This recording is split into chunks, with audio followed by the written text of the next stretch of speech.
aura mistis pun mulai terasa. Angin malam yang tadinya tenang berubah menjadi dingin dan berat. Di tengah ritual sunyi yang dipimpin Pak Haji, tiba-tiba tubuhnya terguncang hebat. Geng 4G dan yang lainnya berlari menghampiri. Sesuatu yang tak pernah mereka bayangkan. Arwah Pak Jalil benar-benar hadir, merasuki tubuh Pak Haji. Dengan suara yang dalam dan lambat, Pak Haji yang kerasukan arwah Pak Jalil mulai berbicara. Suasana menjadi tegang. Aku tidak mati karena masuk angin. Aku direkam. Siapa yang tega ngeracunin lu? RT? Tanya. Pak Rungkat dengan suara gemetar. Lewat tubuh Pak Haji, arwah Pak Jalil menjelaskan bahwa Dewi lah dalang dari kematiannya. Wanita yang kini dikenal sebagai istri Bang Topan itu ternyata adalah Nona Elin.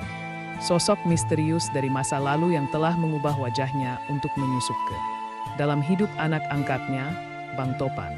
Pak Jalil menyebutkan bahwa Dewi tidak sendirian. Ia dibantu oleh orang suruhannya untuk mengeksekusi rencana keji tersebut.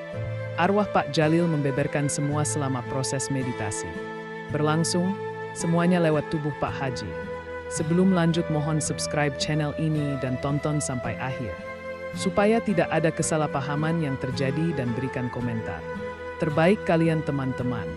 Geng 4G, Yusuf, dan Pak Rungkat yang kini mengetahui kebenaran pun bertekad untuk mengungkap kejahatan ini. Mereka mulai menyelidiki, mengumpulkan bukti, dan mencari saksi-saksi pendukung. Pak Rungkat pun mengingat satu hal penting.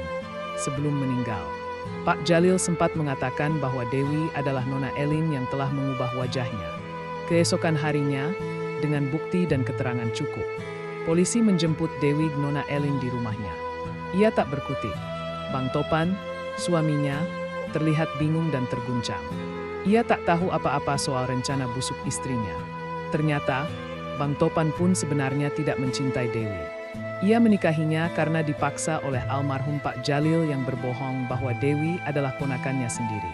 Tujuan Pak Jalil saat itu, yang masih belum diketahui motif sebenarnya, ternyata membuka jalan bagi kejahatan.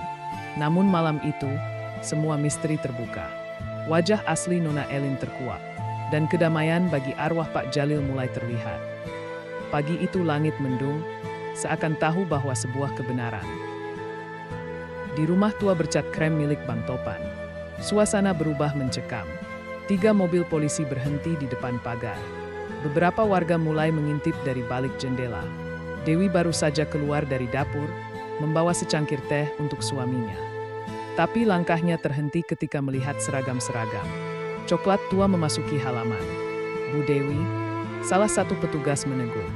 Ya, saya, jawab Dewi, meski suaranya bergetar. Ia tahu, ini bukan sekadar kunjungan biasa. Kami dari Polres. Ada beberapa hal yang perlu kami tanyakan terkait kematian. Pak Jalil, RT lama di sini. Mohon ikut kami ke kantor. Bang Topan keluar dari ruang tamu, wajahnya bingung. Kenapa istri saya? Petugas tidak menjawab secara langsung. Salah satu dari mereka menoleh pada Bang Topan dengan mata penuh empati. Maaf Bang, ini hasil pengembangan kasus. Kami cuma menjalankan tugas. Di pos ronda, geng 4G, Yusuf, dan Pak Rungkat duduk melingkar. Wajah mereka serius. Pak Haji kini beristirahat di rumah. Tubuhnya lemas, namun ia mengaku sedikit lega. Kita harus siap kalau Dewi buka suara, kata Robi. Kalau dia ngaku, habis sudah. Gak akan semudah itu, sahut Dhotkona. Bisa-bisa dia muter balik cerita. Makanya kita harus kumpulin semua yang bisa memperkuat pengakuan arwah Pak RT. Yusuf mengangguk. Aku dengar, dulu ada tetangga lama yang pernah lihat Nona Elin sebelum dia menghilang bertahun-tahun. Mungkin dia bisa bantu. Cocokin wajah aslinya sebelum operasi plastik itu. Pak Rungkat menggeleng pelan, menatap ke jalan kecil yang mengarah ke rumah Pak Jalil dulu. Yang paling aku sesalkan, gumamnya, adalah kenapa Pak Jalil harus nutupin siapa Dewi sebenarnya dari Bang Topan. Padahal dia tahu itu berbahaya. Di kantor polisi, Dewi duduk di ruang interogasi. Kamera kecil merekam setiap detik. Tangan Dewi mulai bergetar, meski wajahnya masih berusaha tegar. Siapa kamu sebenarnya? Tanya penyidik. Istri sah Bang Topan. Bukan. Kami tahu kamu dulunya Nona Elin, dan kami tahu kamu punya motif untuk mendekati Pak Jalil dan anak angkatnya. Kamu bisa jelaskan kenapa?" Dewi diam, matanya memandang lurus, tapi pupilnya sedikit bergeser. Hatinya mulai retak. Ia tahu kebohongannya sudah di ujung. Sementara itu, Bang Topan terduduk di beranda rumah, tapi dengan potongan rambut dan sorot mata berbeda. Di balik foto, tertulis, "Ellen, gadis yatim dari panti.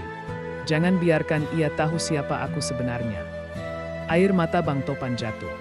Ia baru sadar, bukan hanya ditipu oleh Dewi, tapi juga oleh ayah angkat yang selama ini ia hormati. Kenapa semua harus dibangun di atas kebohongan? Dan malam harinya, di pos ronda, Pak Haji kembali bermeditasi. "Arwah Pak Jalil hadir sekali lagi. Kali ini dengan wajah yang lebih tenang. Terima kasih, kalian sudah membantuku membuka kebenaran." "Apakah arwahmu sudah tenang, Pak RT?" tanya Yusuf. Pak Haji tersenyum kecil, bukan dirinya, melainkan Pak Jalil dalam dirinya. "Bilang, masih ada satu yang belum selesai. Pembunuhan ini bukan hanya tentang aku. Ada orang lain yang terlibat, yang lebih besar, yang menunggu kalian. Di balik bayangan masa lalu." Lampu pos ronda berkedip pelan. Angin kembali berhembus dingin. Misteri belum selesai. Dan geng 4G tahu, petualangan mereka baru saja dimulai. Pos ronda kembali sunyi selepas sesi meditasi kedua. Pak Haji tertidur karena kelelahan. Tubuhnya seolah telah. Tapi kata-kata terakhir dari arwah Pak Jalil terus menggema di kepala mereka. "Masih ada satu yang belum selesai. Ada orang lain yang terlibat, yang menunggu kalian di balik bayangan masa lalu." Kona berdiri, menyalakan rokoknya. Asap tipis naik perlahan. "Pak Jalil gak mungkin asal ngomong. Pasti ada seseorang lagi yang selama ini kita lewatin," ujarnya sambil menatap langit. Robi ikut menimpali. "Mungkin orang itu lebih berbahaya dari Dewi. Bisa jadi dia yang narik tali dari balik layar." Pak Rungkat tiba-tiba membuka map tua yang ia bawa. Di dalamnya ada beberapa catatan lama milik Pak Jalil, hasil dokumentasi pribadi yang ditemukan di lemari rahasia rumahnya setelah kejadian. "Lihat ini," kata Pak Rungkat sambil menunjukkan halaman, yang berisi catatan tangan dan gambar sketsa siluet seorang pria bertopi fedora. "Siapa itu?" tanya Yusuf. Pak Rungkat menjawab pelan. "Pak Jalil menyebutnya orang bayangan. Nama aslinya gak pernah disebut, tapi catatan ini bilang kalau orang. Insiden hilangnya 3 warga 10 tahun lalu. Dan ia punya koneksi dengan Ellen." Robi mendadak berdiri. "Ellen? Jadi, dari dulu dia udah berhubungan sama orang ini?" Pak Rungkat mengangguk. "Sepertinya begitu. Ini bukan sekadar pembunuhan karena dendam pribadi. Ini lebih besar, mungkin ada jaringan lama yang bergerak dalam diam di kampung kita." Yusuf memukul meja pos. "Kita harus cari tahu siapa orang bayangan itu." Sementara itu, di ruang tahanan, Dewi duduk diam. Satu-satunya yang ia pegang adalah liontin tua yang tergantung di lehernya. Petugas belum menyita benda itu karena mengira hanya sekadar perhiasan biasa. Tapi di balik liontin itu, tersembunyi kunci kecil.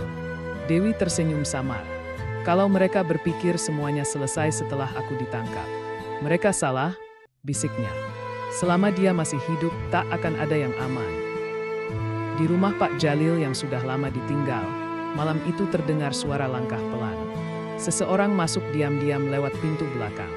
Sosoknya tinggi, mengenakan jaket gelap, dan bertopi fedora. Ia membuka laci rahasia di ruang kerja Pak Jalil. Mengambil satu amplop merah tua yang tersembunyi di balik dinding palsu. Lalu dengan suara rendah dan berat, ia bergumam. "Kalian terlalu cepat menemukan sebagian kebenaran. Tapi belum cukup cepat untuk menghentikan bagian akhir dari rencana ini." Lalu ia menghilang ke dalam gelap, meninggalkan jejak aroma tembakau tua yang khas. Besoknya, geng 4G berkumpul kembali, kali ini di rumah Pak Rungkat. Mereka memutuskan menyelidiki lebih dalam